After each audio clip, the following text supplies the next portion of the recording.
गर्मी में पहली बार साल भर का राशन खरीदने वाली बेटी। ये लीजिए 1 किलो चावल, 1 किलो आटा और ये आपकी मूंग मसूर की दाल। और कुछ? एक बेसन का पैकेट भी दे दीजिए। राशन लेने आई शांति की बात सुनकर दुकान वाला उसे 1 किलो का बेसन का पैकेट लाकर देता है, जिसे देखकर अरे भैया, इतना बड़ा पैकेट नहीं चाहिए, मुझे तो सिर्फ 250 ग्राम चाहिए बेसन। हमारे यहाँ 1 किलो का ही पैकेट है, लेना है तो ये बड़ा वाला पैकेट लो वरना मत लो। मेरे पास तो सिर्फ ये 200 रुपए ही हैं। अगर ये बड़ा वाला बेसन का पैकेट ले लूंगी तो मिर्च मसाले कैसे लूंगी? भैया आप रहने दीजिए। शांति की बात सुनकर उस राशन वाले का मुंह बन जाता है, जिसके बाद अब शांति 200 रुपए में मुश्किल से 3 से 4 दिन का राशन लेकर अपने थैले में डालने लगती है। तभी उस दुकान पर पूनम और कोमल नाम की 2 औरतें राशन लेने के लिए आती हैं। भैया ये लीजिए सामान की लिस्ट, और पता है ना कितने दिन के हिसाब से राशन देना है? बहन जी मुझे पता है, आप दोनों हमेशा एक साथ महीने भर का राशन भरवा के ले जाती हैं, वरना कुछ लोग तो आए दिन मुंह उठाकर रत्ती सा राशन लेने के लिए आ जाते हैं। हमें तो एक बार में ही भरकर राशन लाने की आदत है, ये थोड़ा थोड़ा राशन नहीं ले जाते हम। शांति समझ जाती है कि कोमल और पूनम उसे ही ताना दे रही हैं, लेकिन वो उनसे बिना कुछ बोले वहां से चुपचाप जाने लगती है। तभी गलती से शांति के हाथ से राशन का थैला छूटकर नीचे गिर जाता है। शांति गिरा हुआ राशन समेटने लगती है, जिसे देखकर कोमल और पूनम वैसे भी जरा सा राशन है और ये भी इससे संभाला नहीं जा रहा। कभी इसने हफ्ते या महीने भर का राशन एक साथ ले लिया तो क्या ही होगा इस बेचारी का। मुझे तो आशा एक बात समझ नहीं आती, रहती तो ये हमारी तरह सुहागन बनकर ही है, लेकिन एक बार भी इसके पति को नहीं देखा मैंने। कहीं कोई उल्टा सीधा तो चक्कर नहीं इसका? हो भी सकता है, आजकल की औरतों का क्या ही भरोसा, 10-10 बॉयफ्रेंड बनाकर बच्चे पैदा कर लेती हैं और फिर इसी तरह सुहागन होने का नाटक कर उन्हें पालती हैं। कोमल और पूनम की ऐसी बातें सुनकर शांति की आंखें भर आती हैं और बेचारी अपने आंसू लिए ही वहां से चुपचाप चली जाती है। शांति जब अपनी गली में पहुंचती है तो देखती है कि गली में एक आइसक्रीम की गाड़ी आई है, जिसके पास सारे बच्चे घेरा बनाकर आइसक्रीम ले रहे हैं। तो वहीं शांति की तीनों बेटियां मुस्कान, पायल और निधि घर के आंगन में बैठकर आइसक्रीम खाते हुए बच्चों को देख रही होती है। दीदी मुझे भी आइसक्रीम खानी है, कितनी गर्मी हो रही है, सभी बच्चे आइसक्रीम खा रहे, मुझे भी आइसक्रीम दिलाओ ना, मैं वो चॉकलेट वाली खाऊंगी। मेरे पास तो पैसे ही नहीं है, अभी थोड़ी देर में माँ आ जाएगी ना, फिर हम उनसे पैसे लेकर आइसक्रीम खाएंगे। तभी शांति घर आती है, जिसे देखकर उसकी तीनों बेटियां आकर उससे चिपक जाती हैं। आप आ गए, हम कब से आपका इंतजार कर रहे थे। माँ हमें भी आज आइसक्रीम दिलाओ ना, सभी लोग आइसक्रीम खा रहे हैं, बहुत गर्मी लग रही है, हमें भी आइसक्रीम खानी है। अब मैं तो वो बड़ी वाली आइसक्रीम खाऊंगी। इस पर तो काफी महंगी महंगी आइसक्रीम होंगी और इतने पैसे हैं नहीं मेरे पास, लेकिन अगर इन तीनों को मना कर दूंगी तो मुंह फुलाकर बैठ जाएंगी। अब क्या करूं? अरे हाँ, ये आइसक्रीम तो हर कोई खाता है, मैं तुम्हें इससे भी बढ़िया चीज खिलाती हूँ, रुको। शांति के पास अब सिर्फ 15 रुपए बचे थे, जिसे लेकर वो अब नुक्कड़ वाले के कुल्फी के ठेले पर जाती है, जहां से वो 5 रुपए की 3 कुल्फी लाकर अपनी बेटियों को देती है, जिसे खाकर माँ ये आइसक्रीम अच्छी तो है, लेकिन मुझे तो वो बड़ी वाली आइसक्रीम खानी थी। बेटा वो बहुत ज्यादा थी और इतनी तेज गर्मी में इतना ठंडा नहीं खाते, वरना बीमार पड़ जाते हैं। मुझे तो वैसे भी ये वाली आइसक्रीम ज्यादा अच्छी लगती है, इसमें काजू बादाम भी होते हैं। पैसों की कमी के चलते शांति बहला फुसलाकर अपनी तीनों बेटियों को आइसक्रीम के नाम पर 5-5 वाली कुल्फी खिला देती है और इसी तरह गरीबी की मार झेलते हुए शांति अपनी बेटियों के साथ अपना जीवन गुजार रही होती है। अगर घर में कोई खिड़की होती तो मिट्टी का चूल्हा मैं अंदर ही बना लेती। बाहर इस चिलचिलाती धूप में मिट्टी के चूल्हे पर खाना बनाना बहुत मुश्किल है। रात में तो फिर भी बना लेती हूँ, लेकिन ये दिन बहुत भारी पड़ जाता है मुझे।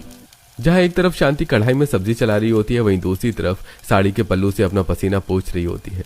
तो वहीं अपनी माँ को कड़ी धूप में खाना बनाते हुए देखकर मुस्कान से रहा नहीं जाता और अब वो घर के अंदर रखी छतरी लाकर अपनी माँ के बगल में उसे खोलकर खड़ी हो जाती है। मुस्कान बेटा तू यहाँ क्यों आ गई? जा अंदर जाकर पढ़ाई कर ले, मैं ठीक हूँ, मुझे इस छतरी की कोई जरूरत नहीं है। आपको इतने पसीने आ रहे हैं, कैसे जरूरत नहीं है आपको? आप हम तीनों बहनों के लिए रोज धूप में बैठकर खाना बनाती हो, मुझे बिल्कुल अच्छा नहीं लगता। अभी तो मैं छोटी हूँ, लेकिन जब मैं बड़ी हो जाऊंगी ना तो मैं आपके लिए बहुत बड़ा घर बनवाऊंगी, फिर आप उस घर के अंदर खाना बनाना। मेरी छोटी सी गुड़िया रानी अभी से अपनी माँ के बारे में इतना सोच रही है, मेरी प्यारी बिटिया। मुस्कान की इतनी सी उम्र में इतनी समझदारी वाली बातें सुनकर शांति को काफी अच्छा लगता है। तो वहीं उसकी दोनों बाकी बेटियां उसी गली में रहने वाली अपनी सहेली प्रिया के घर पर खेल रही होती है और खेलते खेलते जब वो प्रिया की रसोई की तरफ आती है तो वहां से उन्हें काफी ठंडी ठंडी हवा आने लगती है। प्रिया, तुम्हारी रसोई से इतनी ठंडी ठंडी हवा कैसे आ रही है? हमारी माँ तो धूप में बैठ कर खाना बनाती है और उन्हें बहुत गर्मी लगती है। अरे हमारी किचन में तो एसी लगा हुआ है ना, इसलिए मम्मी को भी बहुत पसीना आता था, तो पापा ने उनके लिए किचन में भी एसी लगवा दिया।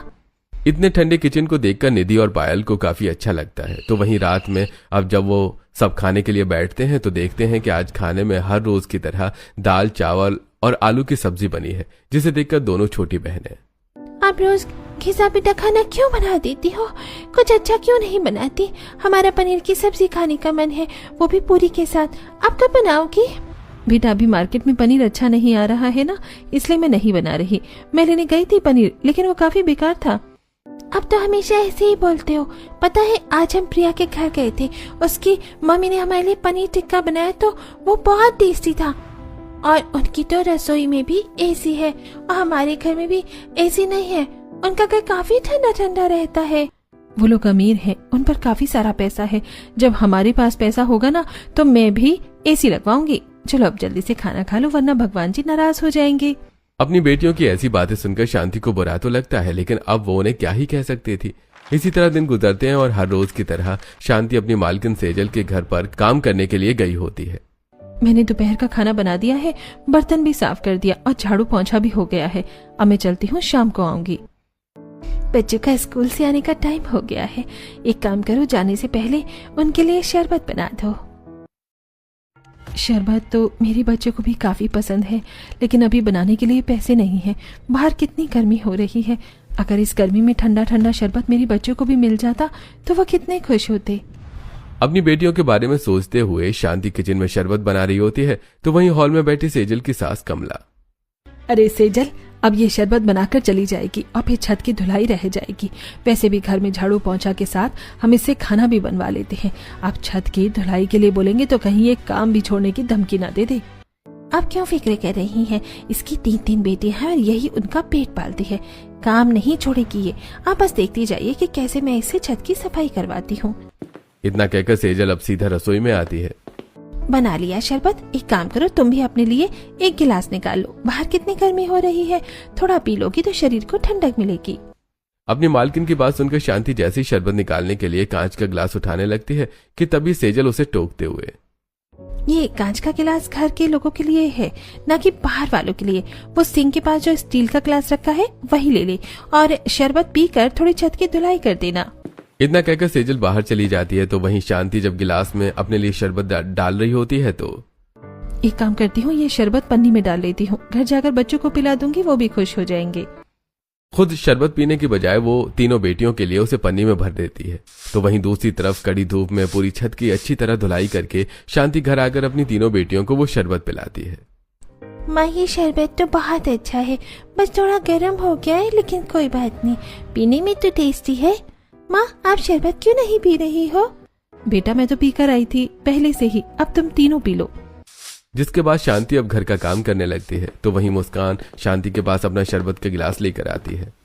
मैं जानती हूँ आपने शरबत नहीं पिया है, क्योंकि आप हमें खिलाने से पहले कभी खुद कुछ नहीं खाती, इसलिए अब आप चुपचाप से ये थोड़ा सा शरबत पी लो, वरना मैं आपसे नाराज हो जाऊंगी।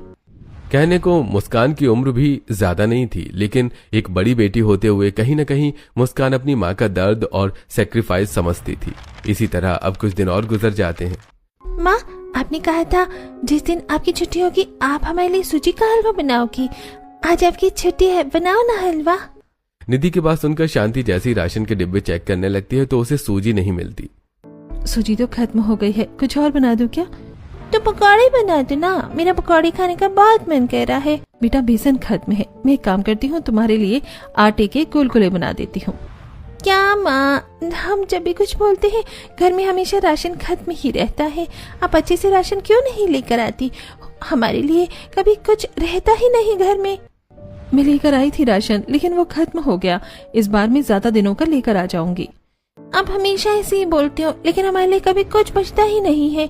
हमेशा राशन के सारे डिब्बे खाली ही रहते हैं। बिना राशन के आप हमारा पेट कैसे भरोगी? अब मैं क्या करूं? भगवान ने इतनी मजबूरी दे दी है तो उसमें मेरा क्या कसूर? शांति की दोनों छोटी बेटियां उससे मुंह फुलाकर बाहर चली जाती हैं, जिसे देखकर शांति, एक तो महीने का आखिरी चल रहा है और हाथ में एक भी पैसा नहीं है। दुकान वाला भी उधार देने से मना कर देगा। लगता है इस बार भी मुझे अपने बच्चों का मन मारना ही पड़ेगा। हर माँ की तरह शांति भी अपने बच्चों को भरपेट उनका मनपसंद खाना खिलाना चाहती है, लेकिन हालात ऐसे थे कि शांति अगर दिन में 3 वक्त अपनी बेटियों को खाना खिला देती तो उसके लिए बहुत बड़ी बात थी।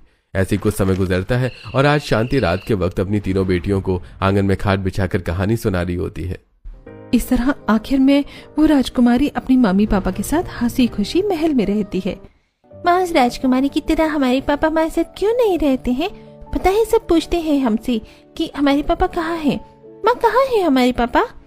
हाँ माँ, बोलो ना। मैंने तो आज तक पापा की फोटो भी नहीं देखी है। हमारे पापा कहीं बाहर रहते हैं? मुस्कान और पायल की बात सुनकर शांति कुछ देर के लिए सोच में पड़ जाती है और अब अपनी बेटियों के सवाल का जवाब देते हुए, तुम्हारे पापा बहुत दूर रहते हैं, उन्हें आने में काफी वक्त लग जाएगा। चलो अब तुम तीनों जल्दी से अंदर जाकर सो जाओ, वरना मच्छर होने लगे। और मैं भी खाट लेकर अंदर ही आ रही हूँ।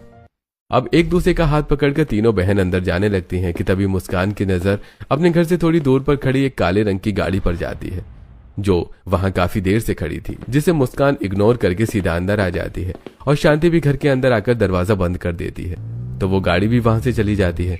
इसी तरह अगला दिन होता है और जब शांति काम पर जाने के लिए तैयार हो रही होती है कि तभी उसकी नजर उसके मंगलसूत्र पर जाती है, जिसे देखकर कभी कभी तो दिल करता है इस मंगलसूत्र का उतार के फेंक दूं, लेकिन अगर ये मेरे गले में नहीं रहेगा तो जमाने की बुरी नजर पड़ेगी मुझ पर और मेरी बेटियों की इज्जत क्या रह जाएगी। आखिरकार क्यों शांति को अपने मंगलसूत्र से इतनी नफरत है और कहाँ था शांति का पति, जिसका अभी तक हमें कुछ पता नहीं। इन सभी सवालों का जवाब जानने के लिए आइए दोस्तों कहानी में बने रहते हैं। ये देखो दोस्तों, आज मैं क्या लेकर आई हूँ। कल मेरी मम्मी मॉल से ब्रोकली और एवोकेडो लेकर आई थी, तो मम्मी ने उसका सैंडविच बनाया है और साथ में ये वेफर्स भी दिए हैं मुझे। तुम्हारी मम्मी कितनी अच्छी है, रोज तुम्हारे लिए चीज लेकर आती है वो। अरे रोज नहीं लाती, हमारे घर पर पूरे महीने का एक साथ ही राशन आता है, उसी में ही सब कुछ आ जाता है एक बार में। तुम्हारे घर में पूरे 1 महीने का राशन आता है? मेरे घर में भी आता है 1 महीने का राशन। क्यों, तुम्हारे घर में नहीं आता? शिल्पा और शिखा की बात सुनकर पायल चुप रह जाती है। तो वहीं स्कूल से जब तीनों बहनें घर आती हैं तो पायल देखती है कि उसकी माँ आज फिर से छोटे से थैले में घर का राशन लेकर आई है, जिसे देखकर आप हमेशा इतना इतना सा राशन क्यों लेकर आती हैं? इसमें तो हमारे लिए कुछ खाने के लिए भी नहीं होता। पता है, मेरी फ्रेंड्स की जो मम्मी है ना, वो पूरी 1 महीने का राशन लेकर आती है, जिनमें उनके लिए काफी सारी चीजें होती हैं खाने की। मम्मी के पास इतने पैसे नहीं है कि वो सारा राशन एक बार में ला सकी, लेकिन फिर भी वो हमें भूखे नहीं सोने देती। बेटा, तुम तो मेरी समझदार बेटी हो ना, तुम अपनी माँ को नहीं समझोगी। मुझे नहीं समझना आपको, अब मैं आपसे नाराज हूँ। आप कभी मेरे लिए कुछ अच्छा लेकर नहीं आती। जिसके लिए 3 दिन का राशन एक साथ लाना मुश्किल होता था, वो माँ कहाँ से अपने बच्चों के लिए खाने पीने की अलग से चीज लेकर आती। क्या करूं मैं, कुछ समझ ही नहीं आ रहा। जैसे जैसे बच्चे बड़े हो रहे हैं उनकी जरूरतें भी बढ़ रही हैं। हे भगवान, लगता है मुझे 1-2 काम और ढूंढने पड़ेंगे। अपने बच्चों की ख्वाहिशों को पूरा करने के लिए शांति अब एक फैक्ट्री में पैकिंग का काम भी शुरू कर देती है। इसी तरह दिन गुजरते हैं और आज शांति अपनी तीनों बेटियों को अपने साथ घर के काम पर लेकर आती है। तुम तीनों के कहने पर मैं तुम्हें यहाँ लिए तो आई हूँ, लेकिन कोई शरारत मत करना। तीनों बस यहीं बैठे रहना। काम खत्म होते ही फिर मैं तुम तीनों को गोलगप्पे खिलाने के लिए ले चलूंगी, ठीक है? तीनों बेटियों को एक जगह बिठाकर शांति अब सबके लिए खाना बनाने लगती है और आज खाने में शांति ने तरह तरह के पकवान बनाए होते हैं और जब सारे पकवान डाइनिंग टेबल पर लग जाते हैं तो कितनी बढ़िया खुशबू आ रही है ना। चाउमीन, बर्गर, पालक पनीर, मलाई कोफ्ता, कितनी सारी चीज है। मेरे मुंह में ही पानी आ गया, मन कर रहा है सब खा जाऊं। उस खाने को देखकर तीनों बहनों के मुंह में पानी आने लगता है। तो वहीं निधि अब खुद को रोक नहीं पाती और डाइनिंग टेबल के पास जाकर सब्जी में से एक पनीर का टुकड़ा निकाल लेती है और जैसे ही सेजल ये देखती है तो वो निधि को एक जोरदार थप्पड़ मारती है। तेरी हिम्मत कैसे हुई अपने इन गरीब गंदे हाथों को सब्जी में डालने की? सेजल के चिल्लाने की आवाज सुनकर शांति किचन के अंदर से भागी भागी बाहर आती है और ये सब देखकर ऐसा क्या कर दिया मेरी बेटी ने जो आपने उसको थप्पड़ मारा? तेरी बेटी खाना चोरी कर रही थी हमारा। नहीं माँ, मैंने खाना चोरी नहीं किया था। बहुत भूख लग रही थी और खुशबू भी अच्छी आ रही थी, तो मैंने बस एक पनीर का टुकड़ा ले लिया। मालकिन माफ कर दीजिए, मेरे बच्चों से गलती हो गई है। आप चाहें तो इस सब्जी के पैसे मेरी तनख्वाह से काट लीजिएगा। वो तो मैं करूंगी ही, साथ ही तुम्हें काम से भी निकालूंगी। कल से काम पर आने की कोई जरूरत नहीं है। इतनी बेइज्जती होने के बाद सेजल अब अपनी तीनों बेटियों को लेकर घर आ जाती है, तो वहीं सेजल भी उसे काम से निकाल देती है। लेकिन जल्द ही शांति को किसी और के घर में काम करने को मिल जाता है। इसी तरह दिन गुजरते हैं और आज शांति अपनी तीनों बेटियों के साथ सब्जी लेने आई होती है, तो वहीं उनसे थोड़ी ही दूर पर फिर से वही काली शीशे वाली गाड़ी खड़ी होती है, जिसे देखकर मुस्कान, ये गाड़ी तो उस दिन हमारे घर के बाहर भी खड़ी थी और आज यहाँ है। मुस्कान से पहले अपनी माँ से कुछ कहती शांति उसे थोड़ा आगे ले जाती है, तो वहीं दूसरी तरफ काली गाड़ी के अंदर से उन तीनों बहनों की स्कूल की प्रिंसिपल निकलती हैं और जैसे ही पायल अपने प्रिंसिपल को देखती है तो गुड मॉर्निंग प्रिंसिपल मैम। अरे मैडम, आप यहाँ आप भी ऐसी सब्जियां लेती हैं क्या? बड़े दिनों के बाद मिल रही हूँ आपसे। आपका तो मैं जितना शुक्रिया अदा करूँ ना उतना ही कम है। मेरे हालातों को देखते हुए आपने मेरी तीनों बेटियों की फीस कितनी ज्यादा कम कर दी है। आपका यह एहसान मैं कभी नहीं भूलूंगी। ये आप कैसी बातें कर रही हैं? मेरा तो बस यही एक सपना है कि सारी बच्चियां अच्छे से पढ़ लिख कर कुछ बन जाए, और आपकी तीनों बेटियां पढ़ाई में वैसे ही काफी अच्छी हैं। अपनी तीनों बेटियों की तारीफ सुनकर शांति काफी ज्यादा खुश होती है। तो वहीं अब ऐसे ही कुछ दिन गुजरते हैं और आज शांति राशन लेने आई होती है। अरे पता है, इकलौती हो तुम पूरे मोहल्ले में जो 2 से 3 दिन का राशन लेकर जाती हो, वरना हर कोई हफ्ते भर का, 10 दिन का या फिर महीने भर का राशन लेकर जाता है। इतना सा राशन लेकर जाते हो, तुम्हें शर्म नहीं आती? राशन वाले की बात सुनकर शांति अब उसे क्या ही जवाब देती, जिसके बाद अब शांति राशन लेकर घर लौट रही होती है कि तभी अचानक धूप में चलते चलते उसे हल्के हल्के चक्कर आने लगते हैं, जिससे शांति बेहोश होने वाली होती है कि तभी एक प्रदीप नाम का आदमी आकर उसे पकड़ लेता है, जिसे देखकर, तुम्हारी हिम्मत कैसे हुई मुझे छूने की? दूर हटो मुझसे। अगर मैं तुम्हें नहीं पकड़ता तो तुम नीचे गिर जाती, और यहाँ आसपास तो कोई है भी नहीं जो तुम्हारी मदद करता। गिरती तो चोट लगती, मर नहीं जाती। अब छोड़ो मुझे, वरना चिल्ला चिल्ला के लोगों को बुला लूंगी। इतना कहकर शांति प्रदीप को एक जोरदार धक्का देती है और अपना सामान का थैला लेकर वहां से चली जाती है। तो वहीं प्रदीप भी पास ही खड़ी अपनी व्हाइट कलर की मर्सिडीज में बैठता है और वहां से चला जाता है। इसी तरह कुछ दिन और गुजरते हैं और अब शांति थोड़े सस्ते में भरपूर राशन लाने के लिए कई किलोमीटर पैदल पैदल चलकर जाती है और घर का थोड़ा ज्यादा राशन लेकर कड़ी धूप में पैदल पैदल ही घर लौटती है। मेरे पैर ने जवाब दे दिए हैं। धूप में चलते चलते सर भी कितना दुख रहा है। जरा से राशन के लिए कितनी मेहनत करनी पड़ रही है मुझे। थोड़ी देर में शांति घर आ जाती है, तो वहीं शांति को देखकर आस पड़ोस की कुछ औरतें, मुझे तो लगता है कि इसका पति इसको छोड़कर चला गया है। जरूर कोई बदचलन हरकत देखी होगी, वरना कौन अपनी बीवी को 3-3 बेटियों के साथ छोड़कर बाहर इतनी दूर काम करेगा और साल में एक बार भी नहीं आएगा। शांति सबको जवाब दे देकर थक चुकी थी, इसलिए अब वो किसी को भी जवाब देना जरूरी नहीं समझती। तो वहीं आज जब तीनों बहनें स्कूल से बाहर निकलती हैं, तो फिर से वो बच्चों को खाने पीने की चीज खाते हुए देखती हैं, जिसे देखकर इन दोनों का ही मुंह उदास हो जाता है कि तभी वहां प्रदीप एक बड़ी सी थैली भरकर चीज लेकर उनके पास आता है। तुम्हें ये सारी चीज खानी है? देखो मैं तुम्हारे लिए क्या क्या लेकर आया हूँ। आप कौन हो? माँ मना करती है किसी अनजान से कोई खाने पीने की चीज लेने के लिए। अरे मुझे गॉड ने भेजा है आपके पास, ताकि मैं आपको आपकी मनपसंद की चीजें दे सकूं। भगवान से रोज यही तो मांगते हो। हम आपका विश्वास कैसे करें? एक काम करिए, ये चीज आप हमें दे दीजिए, हम माँ को दिखाने के बाद ही खाएंगे। मुस्कान प्रदीप के हाथ से वो चीज की पन्नी लेती है और सीधा घर आ जाती है, जिसके बाद जब तीनों बहनें मिलकर शांति को सारी बात बताती हैं, तो शांति गुस्से से, ये छोटी है लेकिन मुस्कान तुम तो बड़ी हो, ऐसे किसी अनजान से चीज नहीं लेते। लाओ मैं इसे फेंक देती हूँ। एक तो आप हमें खुद से कुछ दिलाती नहीं हो, और अगर किसी बाहर वाले ने दिया है तो उसे भी आपको फेंकना है। आप हमारी सगी माँ हो या सौतेली माँ हो? निधि की ऐसी बातें सुनकर आज शांति अपने गुस्से पर काबू नहीं रख पाती और वो निधि को एक जोरदार थप्पड़ लगा देती है और अब सारी चीज ले जाकर बाहर कूड़े में फेंक देती है, जिसे उनके घर के बाहर थोड़ी दूर पर ही खड़ा प्रदीप देख रहा होता है। ऐसे अब समय गुजरता है और आज मुस्कान अपने दोनों बहनों को पढ़ा रही होती है।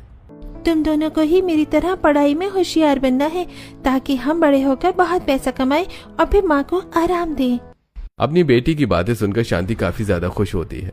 तो वहीं अब दोबारा से महीने का आखिरी दिन आ जाता है और ना ही शांति के हाथ में पैसे होते हैं और ना ही घर में राशन, जिसके चलते शांति जब पड़ोसियों से थोड़ा राशन मांगने जाती है तो, थोड़े से दाल चावल दे दीजिए, घर में राशन के नाम पर सिर्फ नमक और हल्दी है। जैसे ही पैसे आएंगे तो मैं आपको इसके पैसे ला कर दे दूंगी। तीनों बेटियों पर तरस आ जाता है, इसीलिए दे देती हूँ। पता नहीं कहाँ है उन बेचारी बच्चियों का बाप और क्यों छोड़कर चला गया। जरूर तुमने ही कोई हरकत की होगी। लोगों के ऐसे ताने सुनकर शांति को काफी दुख होता है। तो वहीं जब मुस्कान हर रोज अपनी माँ को इतना दुखी देखती है तो ये लोग कितने बुरे हैं, हमेशा माँ को राशन देने के लिए टोकते रहते हैं। कोई बात नहीं, एक दिन मैं इतने पैसे कमाऊंगी ना कि मैं घर के लिए 1 हफ्ते का या महीने का ही नहीं बल्कि पूरे साल का राशन लाऊंगी। अपनी माँ के हालातों को देखते हुए मुस्कान अब और ज्यादा ध्यान लगाकर पढ़ाई करने लगती है और ऐसे ही समय गुजरता रहता है। बीतते समय के साथ साथ अब धीरे धीरे तीनों बहनें बड़ी होने लगती हैं। तो वहीं पायल और निधि भी जिद करना छोड़ देती हैं और अब शांति भी जवानी से बुढ़ापे का सफर तय करती है। और ऐसे ही कई साल भी बीत जाते हैं और अब जहां शांति 28 से 48 साल की हो चुकी थी तो वहीं उसकी तीनों बेटियां भी जवान हो चुकी थी। लेकिन इस उम्र में भी शांति लोगों के घरों में काम करके अपनी बेटियों का पेट पालती। अरे शांति बहन, 30 से 50 की होने वाली हो। अरे अब तो ये 2-2 दिन का राशन ले जाना बंद कर दो। अरे भाई, कभी हफ्ते भर या महीने भर का राशन ले जाओ। तरस गया हूं तुम्हें महीने भर का राशन ले जाते हुए देखने को। कहूँ तो मैं तुम्हें अच्छा खासा डिस्काउंट भी दे दूंगा। क्या करूं भाई साहब, कोशिश तो मैंने भी बहुत करी लेकिन कभी इतने पैसे हो ही नहीं पाए। कोई बात नहीं, कभी ना कभी तो ऐसा दिन आएगा ही। इतना कहकर शांति हर बार की तरह 2 से 3 दिन का राशन लेकर आ जाती है। तो वहीं मुस्कान, जिसने हाल फिलहाल में ही अभी SDM का एग्जाम दिया होता है, वो काफी अच्छे नंबर से पास होती है। थैंक यू टीचर्स, सिर्फ आपके इतना अच्छा पढ़ाने की वजह से मेरे इतने अच्छे नंबर आए हैं।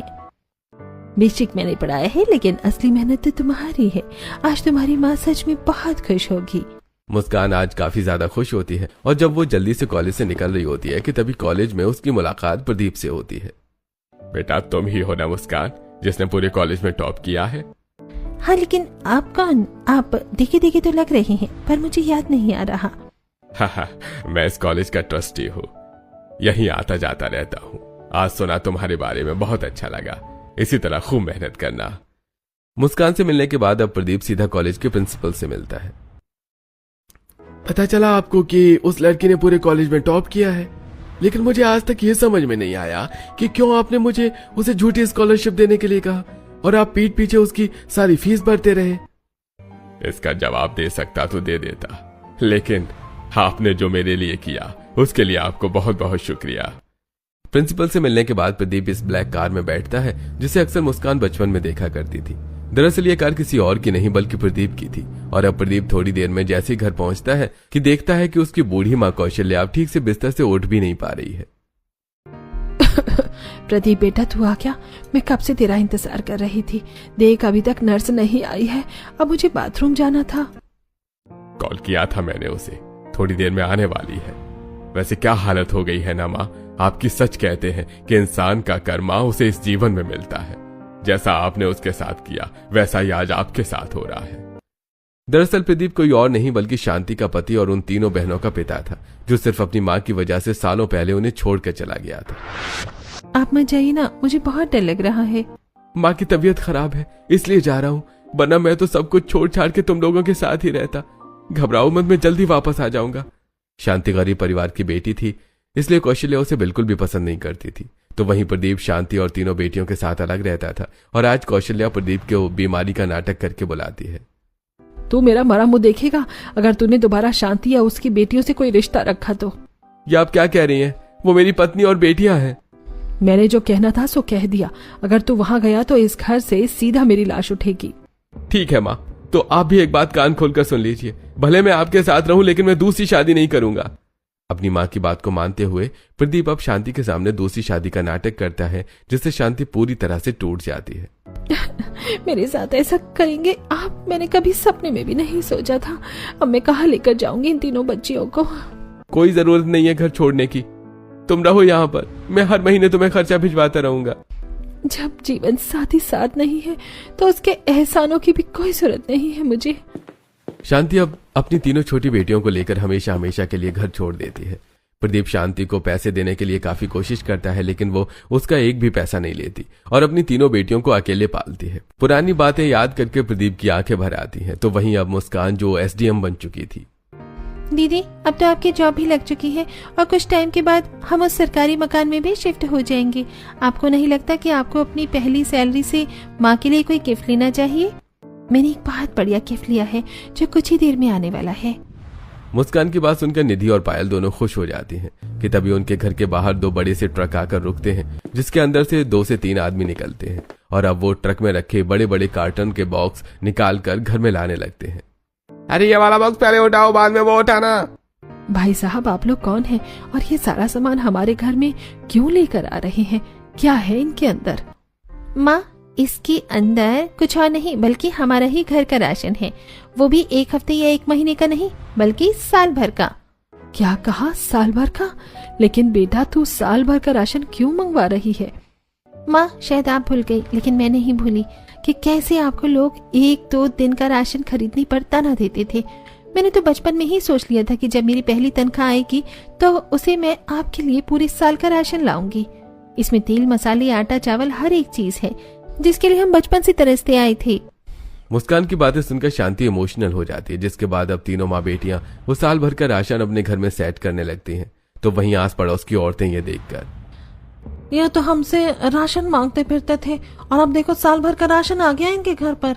जहाँ कुछ पड़ोसी ये देखकर खुश होते हैं तो वहीं कुछ का तो मुंह बन जाता है। ऐसे ही एक दिन, माँ, मेरा छोले भटूरे खाने का बहुत मन कर रहा है लेकिन घर में तो इसका सामान होगा ही नहीं, छोले भी खत्म ही होंगे। पगली, अब हमारे पास साल भर का राशन है, तू बता तुझे क्या चाहिए? छोले, राजमा, दाल, चावल, पाव भाजी हर चीज है। मुस्कान आज खुद अपने हाथों से अपनी बहन और माँ के लिए अपने साल भर के राशन के अंदर के सामान निकाल कर पाव भाजी, छोले भटूरे और बादाम का हलवा बनाती है, जिसे देखकर वो तीनों ही काफी खुश होती हैं। ऐसे ही एक दिन, माँ, क्यों ना आज हम पिज्जा बनाए? बचपन में याद है कि हमारे स्कूल के बाहर पिज्जा का स्टॉल खड़ा रहता था और हमेशा पिज्जा खाने की सोचते थे। चलो मिलकर पिज्जा बनाते हैं। मैंने तो कभी हफ्ते भर का राशन एक साथ लाने की नहीं सोची थी और कहाँ इस गरीब माँ की बेटी साल भर का राशन लेकर आ गई है। भगवान इसके काम में इसी तरह बरकत दे। साल भर का राशन आने के बाद पूरा परिवार काफी खुश था और अब जब भी जिसका जो भी खाने का मन होता तो वो आराम से खा सकता था। तो वहीं दूसरी तरफ आज कौशल्या की आखिरी सांस चल रही होती है। मैं जानती हूँ कि मैं माफी के लायक नहीं हूँ, लेकिन बेटा मुझे माफ कर दे। आज मैं अपनी कसम वापस लेती हूँ, जाकर अपनी बीवी और बेटियों को ले आ। कौशल्या अब अपनी आखिरी सांस लेती है। प्रदीप अपनी माँ का अंतिम संस्कार करने के बाद सीधा अपनी पत्नी के पास आता है, जिसे देखकर मुस्कान, अब तो वही है ना जो कुछ टाइम पहले मुझे कॉलेज में मिले थे, और ये बाहर ब्लैक वाली कार आपकी है? ये तो मैं बचपन से देखती आई हूँ। हाँ, और इसी कार में मैं तुम्हें और तुम्हारी माँ को छुप छुप कर देखा करता था। शांति, अपनी माँ की कसम देने पर मैंने दूसरी शादी का नाटक किया था, वरना शादी और प्यार तो मैंने सिर्फ तुमसे किया था। और आज मेरी माँ इस दुनिया को छोड़कर चली गई और जाते जाते अपनी कसम भी उतार गई। प्लीज मुझे माफ कर दो और अब तो वापस आ जाओ। कसम देने पर तुमने इतना बड़ा खेल खेला मेरे साथ? कभी ये सोचा कि मैं और मेरी बेटियों ने कैसे अपनी जिंदगी गुजारी होगी? मुझे क्या क्या ताने सुनने को मिलते थे, कितना सब कुछ सहा मैंने। मैं तुम्हें कभी माफ नहीं करूंगी। अपने बाप को देखते ही बेटियों के होश खो जाते हैं। तो वहीं अपनी माँ की सच्चाई सुनकर तीनों बेटियों को अपने बाप से नफरत होने लगती है। आप किस मुंह से यहाँ माफी मांगने आ गए हैं? अरे ये दोनों तो छोटी थी, लेकिन मैंने तो खुद माँ को लोगों के सामने कभी गिड़गिड़ाते और कभी बेइज्जत होते देखा है। चले जाइए यहाँ से, कोई माफी नहीं मिलेगी आपको।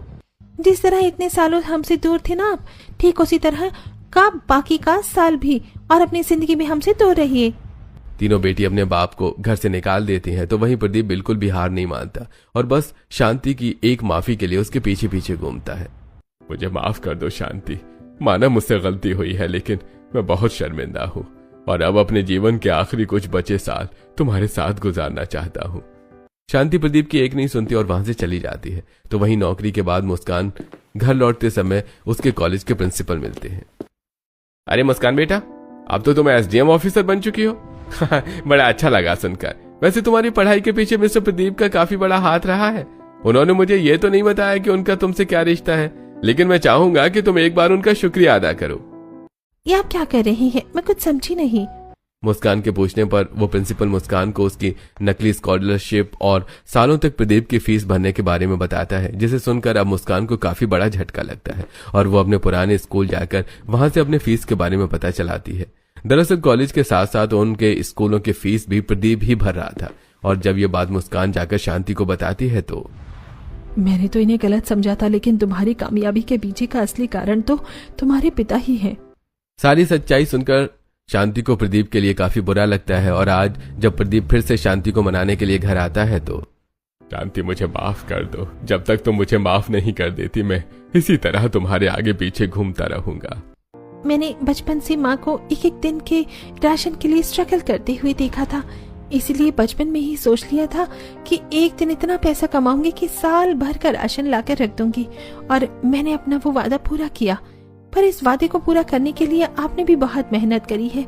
कॉलेज हर जगह की फीस आपने भरी और हमें ये लग रहा था कि हमारी मेहनत का नतीजा है। फीस भले ही मैंने दी हो, लेकिन मेहनत तो तुमने की है, और सबसे जरूरी चीज तुम्हारा पेट पालना, जो सिर्फ तुम्हारी माँ की वजह से हो पाया। इसके बिना तो तुम कुछ नहीं कर पाते। हाँ, पापा को माफ कर दीजिए, इन्हें अपनी गलती का एहसास हो चुका है। क्यों ना अब हम सब एक साथ एक हंसी खुशी परिवार की तरह रहे, जितना भी वक्त हमारे पास है उसे अच्छे से जिए। अपनी बेटियों के कहने पर शांति प्रदीप को माफ कर देती है, जिसके बाद अब प्रदीप अपनी तीनों बेटियों और पत्नी के साथ एक हंसी खुशी जीवन जीता है। तो वहीं अब मुस्कान के साथ साथ उसके दोनों बहनें भी पढ़ लिख कर जिंदगी में कामयाब हो जाती हैं, जिसकी सबसे ज्यादा खुशी शांति और प्रदीप को होती है।